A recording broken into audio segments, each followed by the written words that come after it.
Okay, it's going to be a review of Ring of Honor's Death Before Dishonor 2024. I was unable to touch on this show during the summertime. The show just kind of, I think last summer with this show right here, it felt like it got the least amount of buzz, I think, out of any, ROH pay-per-view under the Tony Khan umbrella. So I think that's the reason why a lot of people passed on it. But since I have Honor Club, I wanted to go back and check it out. I've been trying to get through this show forever, and as of right now, I still haven't gotten through the show. I'm actually up to the Survival of the Fittest.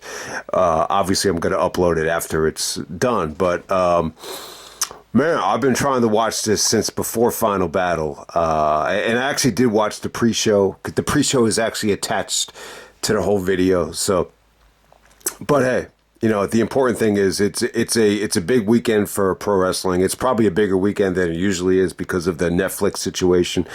So I want to touch on some of the big events, after the review is over, whether it be Wrestle Dynasty, Wrestle Kingdom, and then obviously the Netflix extravaganza.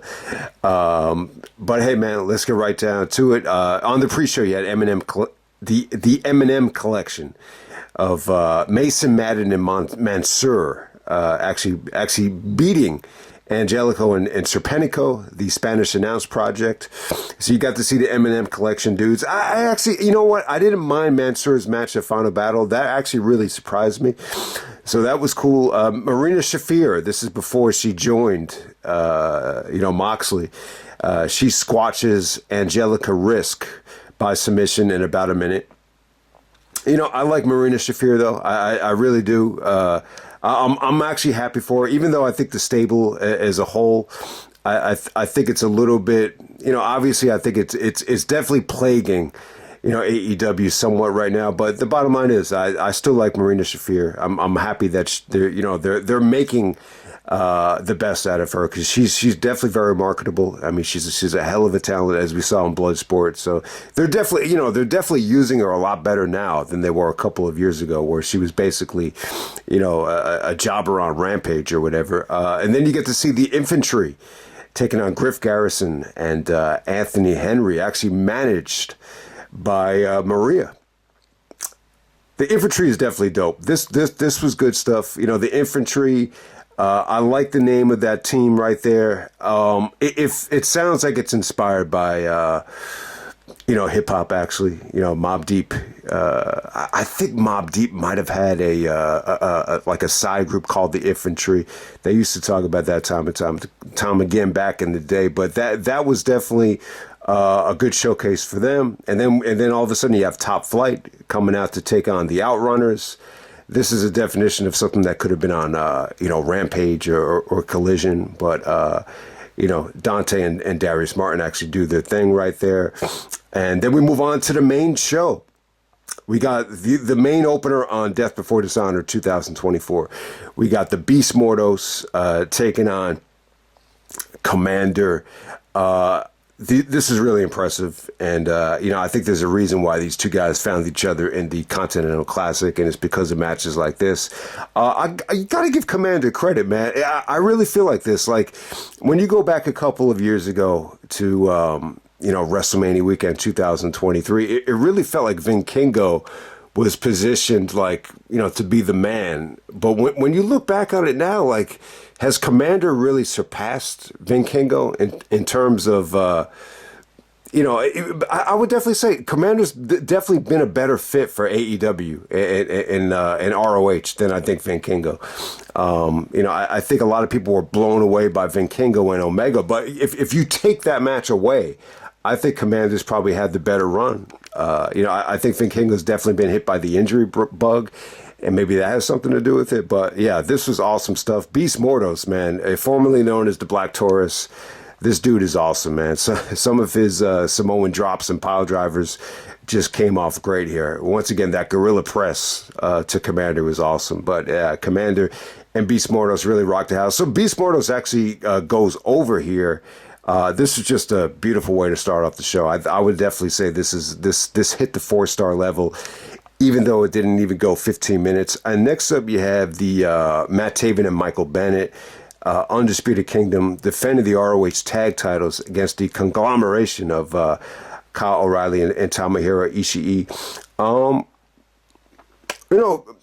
Definitely good stuff. You get to see O'Reilly in a match that was able to breathe here, and they were able to take their time. They worked up to some hot tags. It's just very well laid out. I thought this was good stuff.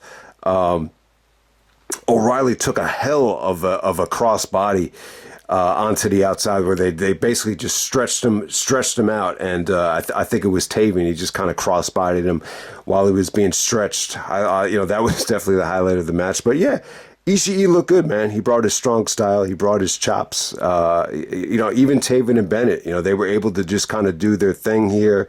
The ending actually features Fletcher coming out to the ring and screwing Kyle O'Reilly. So, I would have loved to have seen Fletcher on this show.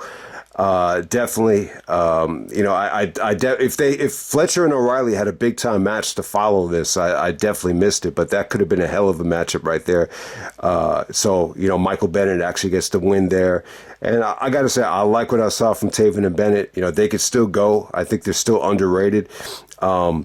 This is just an example of if this match had happened on television, you just wouldn't have expected this to be anything, too special. But I actually thought this was really good stuff. And, one of the few, Kyle O'Reilly matches since his return that's definitely worth checking out. I just don't know. I don't know if O'Reilly is really ready to be kind of thrust into the spotlight quite yet. But yeah, this is definitely one of them. So definitely check that out. Next up, you have Leyla Hirsch.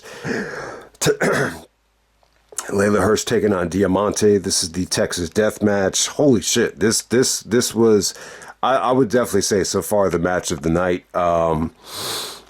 This was even better than that Tijuana street fight that we saw at World's End between Mariah May and Thunder Rosa. I mean, this was just really good stuff. Diamante came off like a great heel here. She was a badass. She's almost like an evil Latina girl, and Leyla Hirsch is actually, very much like a petite, like Russian girl. I mean, she's been in AEW forever. I mean, we've been watching her wrestle since the pandemic, if I remember correctly. But yeah, she's definitely like short, but she's stocky, and she's got like a lot of combat skills. Both girls bled here like crazy. Lots of blood, lots of table bumps. There was an awesome barbed wire table bump here. I mean, just the creativity here with some of the spots was great. I mean, they went through hell. This is, maybe the bloodiest like female match I think we've ever seen in Ring of Honor. The great thing about this version of Ring of Honor is, the women are able to, deliver and get into a rhythm and really are able to kind of work through the kinks, especially on pay-per-view. They all get time. Back in the day, one of the biggest flaws about Ring of Honor, whether it be Sarah Del Rey, Daisy Hayes, Lacey, like a lot of those matches, even though they were good, they just, they never really got the chance to, go beyond 10 minutes. And, every single women's match on this show, got a chance to go over 10. So you definitely like that. The ending was sick as hell. Very, very reminiscent of the Matt Hardy, Jeff Hardy, spot from Backlash where, Leyla Hirsch actually has Diamante, duct tape around the table. It's funny, like the duct tape has kind of, I don't know, man, like is duct tape really the best kind of tape you can get? Like you think maybe the T-Rex tape or the frog tape or the gaffer's tape would actually hold it down even more. But hey, man, if you get really, really good duct tape, it's pretty good enough. So, you get to see a moonsault off the ladder through the duct taped table bump. And it was a really cool spot. So Leyla Hirsch goes over. The duct tape is able to keep Diamante, grounded. I thought this was a really, really fun match. Definitely one of the most brutal women's matches in ROH history. So there you go with that. Next up, you have the Pure title match for the Ring of Honor Pure Championship. So Wheeler Yuta is actually the Pure Champion still at this time. And he puts over Lee Moriarty. Yuta was kind of getting booed here. I think it was just because of, a lot of people feel this way. I've even talked to people at the park about how they feel disconnected with Wheeler Yuta. Like he's not an engaging personality. And this was even before, the Death Rider stuff. I mean, this was the Blackpool Combat Club. I think at the time the Blackpool Combat Club was actually heels. I think they were, or they were starting to get booed. Obviously Danielson was not getting booed, but I think they were being positioned as heels. I can't even remember. I don't even know what I'm thinking of, but I do know that Danielson never really got booed while being part of the Blackpool Combat Club. But yeah, they weren't into Yuta here, but Yuta politely puts over Lee Moriarty, and it ended up being good. They used all their rope breaks, and they played off of the rope break situation with Moriarty actually using the ropes to get leverage for the small package on the finish. I thought the finish was really, really good, but it kind of comes out of nowhere, and I really wanted to see a replay of it. They did not show a replay. Submission-wise, and just, working over the arms, using the ropes to work over the body parts here. It was a lot of good stuff. And this went a lot longer than some of the, pure title matches we've seen in the past from Yuta, Garcia, Shibata. A lot of those only went like 15 minutes. This goes about 20. So they were able to do their thing. And yeah, the Lee Moriarty celebration with Big Show and, Jerry Lynn and Christopher Daniels, I thought it came off great. I'm a big fan of Lee Moriarty. He really surprised us at Supercard of Honor against Lethal a couple of years ago. That was his coming out party. Since then, he's kind of been demoted to, Ring of Honor. I don't want to say that in a negative way, but he's kind of been out of the spotlight since then, but he's still an awesome talent. He's still a great talent. You saw him really step up to the plate and have just a really, really good match with Nigel. At Final Battle, I thought Nigel looked phenomenal in that match. So some of the nitpicking that you saw about the criticism of Nigel at Grand Slam with the palm strikes, that was kind of non-existent there. I thought Lee Moriarty and Nigel had a really good match at Final Battle. But this match with Yuta, it was good stuff. You got to keep in mind, they had to follow a lot here. They had to follow the death match. They had to follow a solid O'Reilly performance. So I thought this was like 3.5. I thought it was good stuff. Next up, you have Billie Starkz taking on Red Velvet. There's actually an NBA player that goes by the nickname of Red Velvet. His name is Herter from the Sacramento Kings. Is it Kevin Herter? So shout out to him. He's a white dude with red hair, but Red Velvet is actually a hot looking black chick. She's been in AEW for years now, but this was weird, man, because Billie Starkz at the time, she was still, basically a heel. She's coming off of that Girl That Cried Wolf spot from Supercard of Honor, and they do that once again where Billie Starkz is actually faking a neck injury and playing possum, and she actually gets the upper hand, but Red Velvet actually sees it coming here. So Red Velvet wins the Women's Television Championship. I thought this was good. I think this was good stuff. Billie Starkz as a heel here, definitely impressive once again, and this is definitely the best I've seen Red Velvet look. This was even more impressive than her Final Battle match. The Final Battle match just had no heat against Leyla Hirsch for whatever the reason, but this was a much better showcase from her. I thought her presentation came off good. She had good facial expressions. She was in good shape here. So yeah, her and Billie Starkz definitely had. I thought this was a solid match. But hey, I think one of the issues with this show is, I think the pace was kind of rough. I mean, it's just like match after match. Everything is going over 15 minutes. It's a little bit, and that's probably why it's taking so long, man. It's just, it's not exactly a show that is, very, very easy to sit through. But next up, we have the ROH 6-man eliminator tag match. The winner is actually going to face the Undisputed Kingdom at the Battle for the Belts, which I've missed every single one of those over the last couple of years. So here we go. We got the Von Erichs teaming up with Dustin Rhodes to take on the Dark Order. When this match started, I was just like, ugh. I just don't know if this was the right spot to be in, but I think you got to keep in mind they're in Texas. And, the Von Erichs, huge in Texas. They just released the show on HBO Max, the Von Erich movie, the Iron Claw. Actually features the dude from The Bear, which is actually a cooking show on Hulu. My whole family is, like, obsessed with that show. So yeah, that dude is getting a lot of attention. He played one of the Von Erichs, and the Von Erichs are just huge in Texas, man. I remember Punk said a couple of when he was still in WWE for the first time. He said he's just amazed at how many people remember and the impression the Von Erichs left on the state of Texas. Everybody would come up to him and say, we used to watch wrestling since the Von Erichs days, and even Austin very articulately said in ECW that he grew up going to the Sportatorium in Dallas. He was a huge fan of the Von Erichs. So so this is you get to see the new version of the Von Erichs. They talked about these guys in Dark Side of the Ring. You get to see them here once again. They're both in great shape. They both have those Von Erich genes. They're very muscular, very athletic, and I thought they were okay here. Dustin really kind of picked up the pieces here. I got to say the hot tag to Dustin, came off great. It was I think it was one of the best hot tags of the year. And Dustin really, brought his A game to Death Before Dishonor. I thought the Dark Order dudes, you got to see some awesome, combination spots here with the Dark Order. Just some of the sequences here with John Silver actually, getting the assisted German suplex came off awesome. I've always been a big fan of John Silver.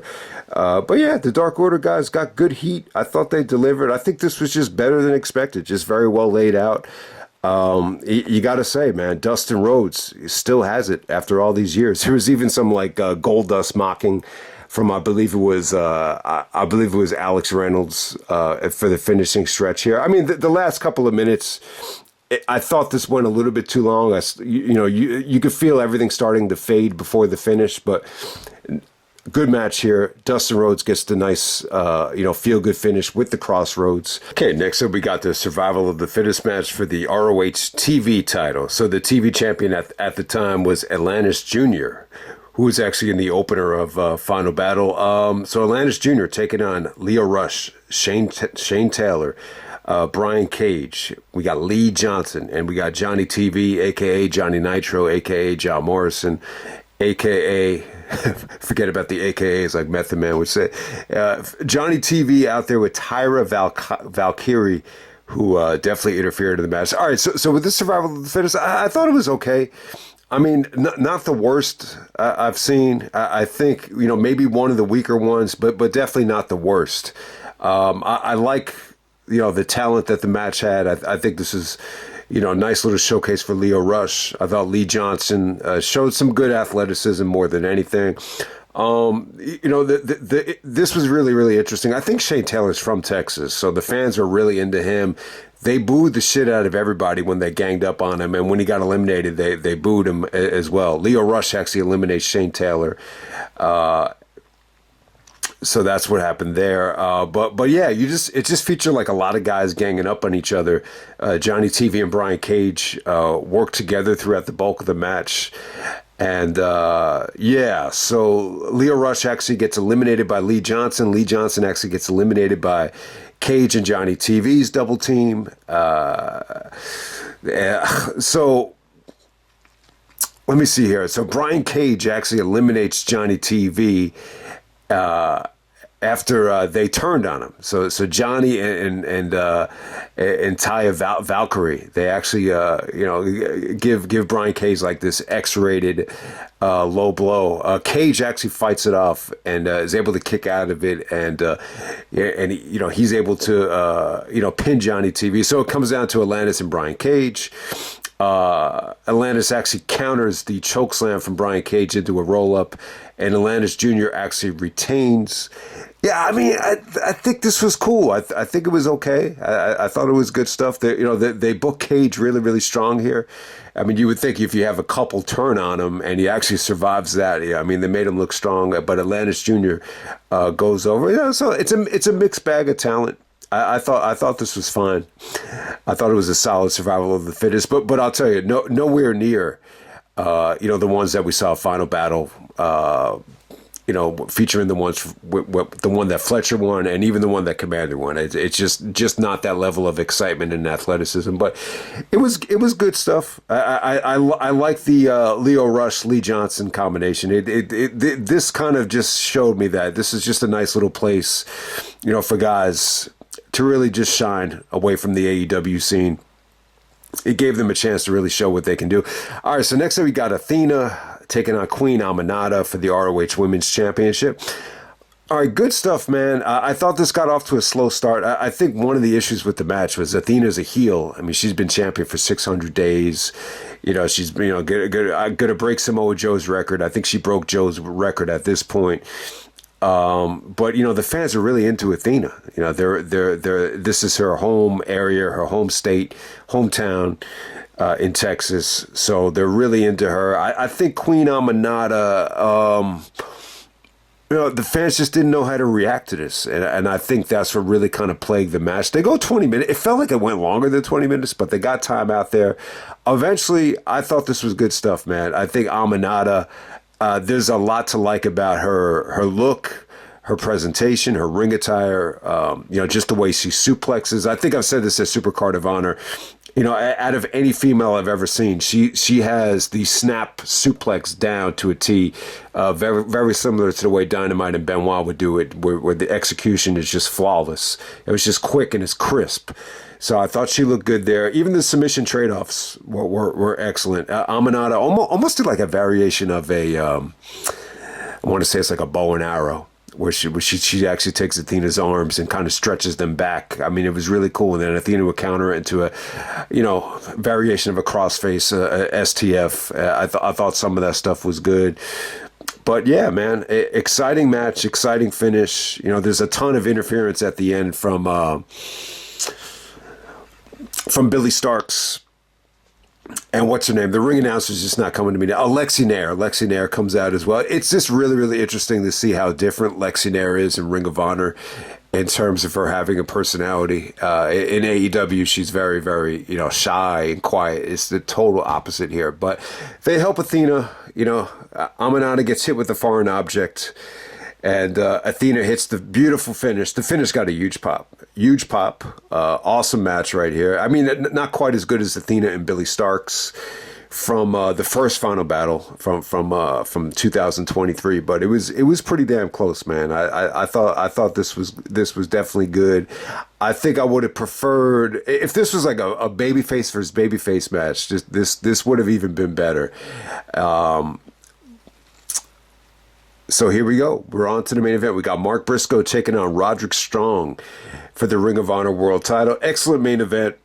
You know, what really, there's a lot of stuff that stands out before we even get into it. I think Mark and Roderick, you know, I'm not going to say they're on the Mount Rushmore of Ring of Honor wrestlers. I think that might be a little bit too much praise, but they're definitely in the top 10 of most important ROH wrestlers ever. And they're still, you know, somewhat young. I would say they're still young for professional wrestling. They're still, you know, I think Roderick is 41. I think Mark is about to turn 40.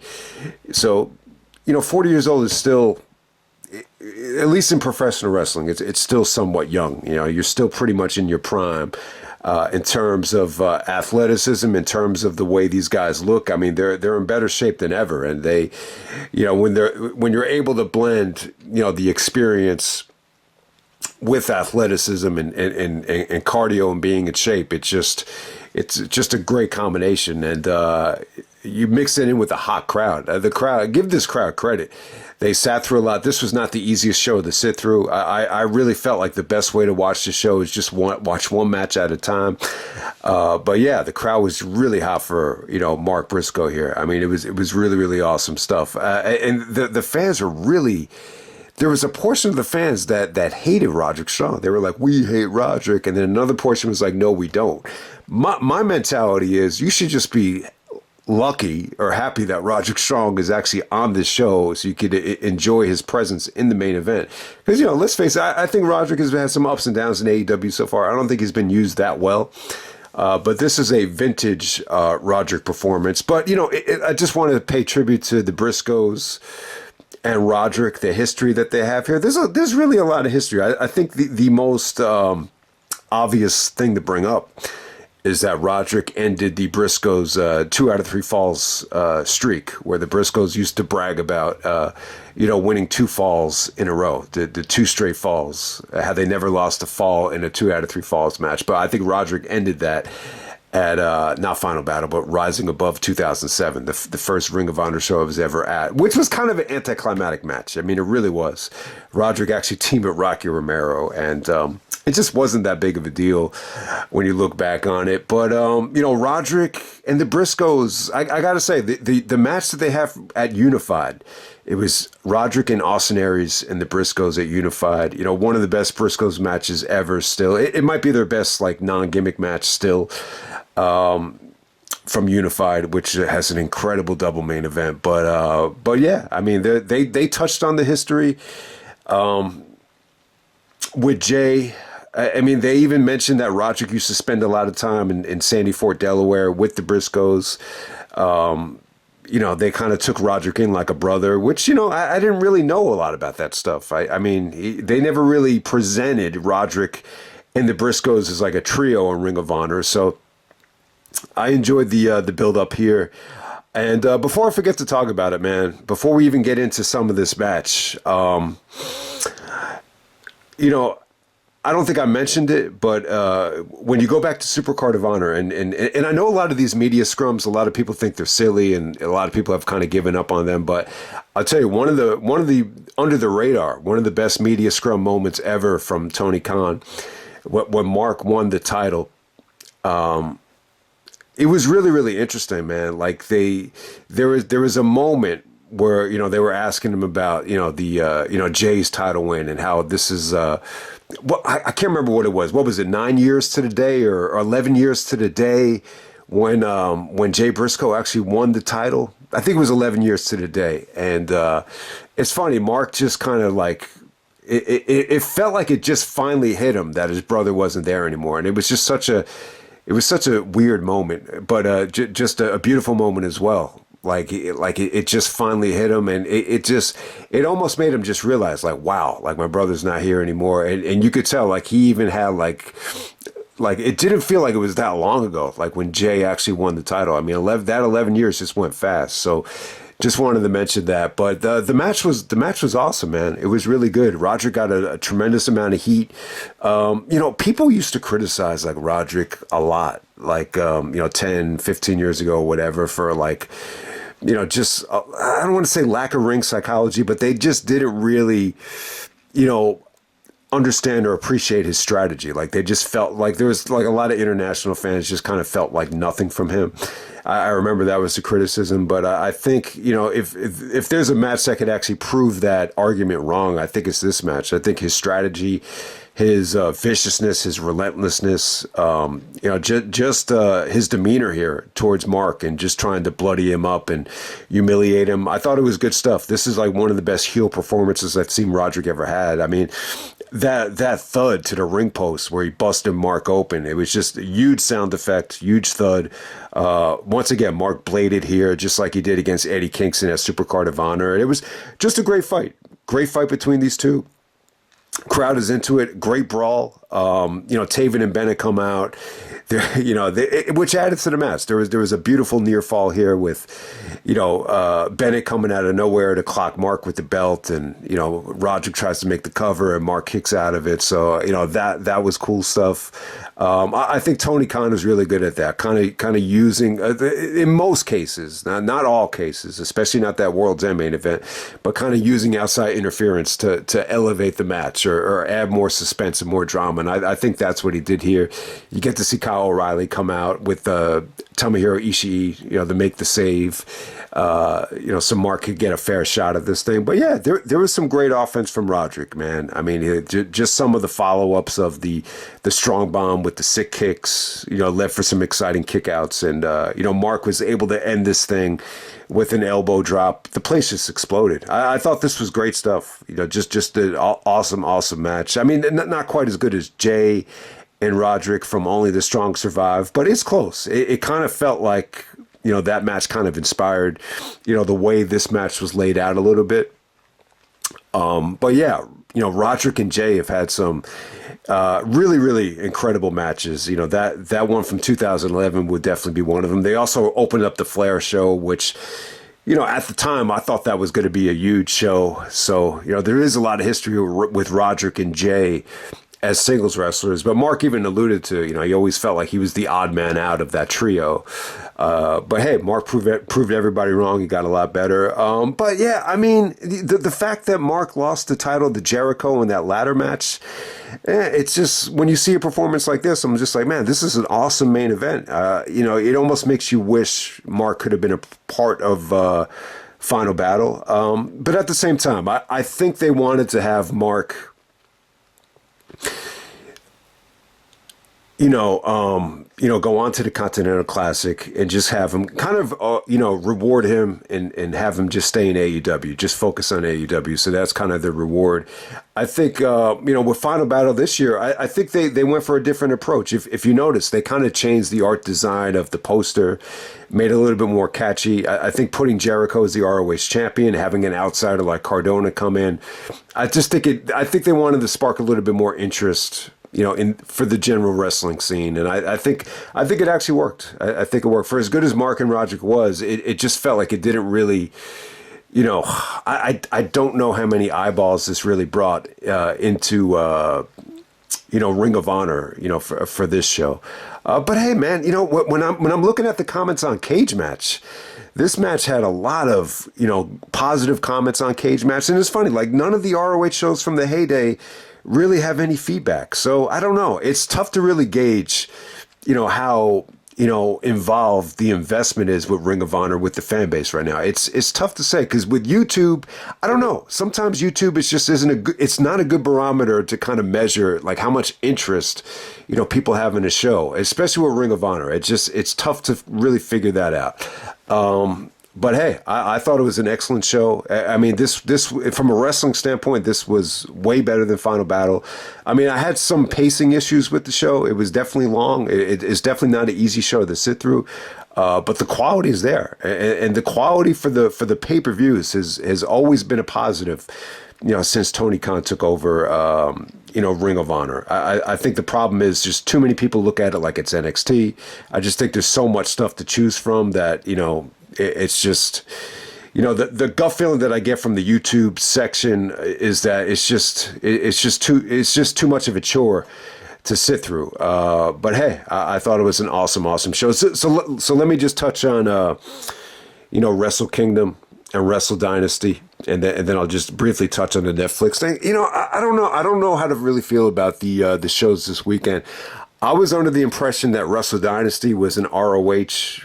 It's under the ROH umbrella. They're actually promoting this as, a multi-branded show with ROH. So I figured this would be on Honor Club. It looks like it's not going to be on Honor Club, but I'm definitely going to pass on it.